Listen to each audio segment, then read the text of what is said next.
మలయాళంలో మోహన్ లాల్ నటిస్తున్న దృశ్యం 3 రిలీజ్ అవుతోంది. త్వరలోనే తెలుగు వెర్షన్ దృశ్యం 3 కూడా వస్తుందని ఆశపడిన వెంకీ అభిమానులకు నిరాశ ఎదురైంది. ఎందుకంటే మోహన్ లాల్ నటించిన దృశ్యం 3నే తెలుగులో డబ్ చేస్తున్నారు. వెంకీ రీమేక్కి బ్రేక్ పడినట్టయింది. బాలీవుడ్లో మళ్లీ దృశ్యం 3 హంగామా మొదలైంది. తెలుగులోనూ దృశ్యం 3 గురించి చర్చ మొదలైంది. అందుకు కారణం మూడో భాగంలో నటించాల్సిన వెంకటేష్ తప్పుకోవడమే. దీంతో మలయాళ వర్షన్ను తెలుగులో డైరెక్ట్గా రిలీజ్ చేస్తున్నారు. మే 21న దృశ్యం 3 మలయాళంతో పాటు తెలుగు, తమిళ, కన్నడ, తమిళ భాషల్లో భారీ ఎత్తున విడుదల కాబోతుంది.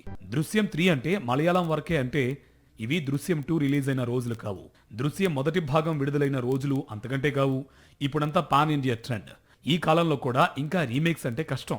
అందుకే దృశ్యం 3 తెలుగు వెర్షన్ రీమేక్ నుంచి వెంకీ తప్పుకున్నట్టు సమాచారం. దృశ్యం 3తో మాత్రమే ఈ కథకు ముగింపు పడే అవకాశాలు లేవని, ప్రేక్షకులు ఆదరిస్తే మూడో భాగం తర్వాత 4, 5 భాగాలు కూడా తెరకెక్కించే ఆలోచనలో ఉన్నట్టు ఇటీవల ఈ సినిమా ప్రమోషన్స్ లో మోహన్ లాల్ చెప్పుకొచ్చాడు. దీంతో సిరీస్ నుంచి తప్పుకోవడమే మేలని వెంకటేష్ ఫిక్స్ అయినట్టు తెలుస్తోంది. హిందీలో మాత్రం అజయ్ దేవగన్ హీరోగా మూడో భాగం రీమేక్ అవుతుంది.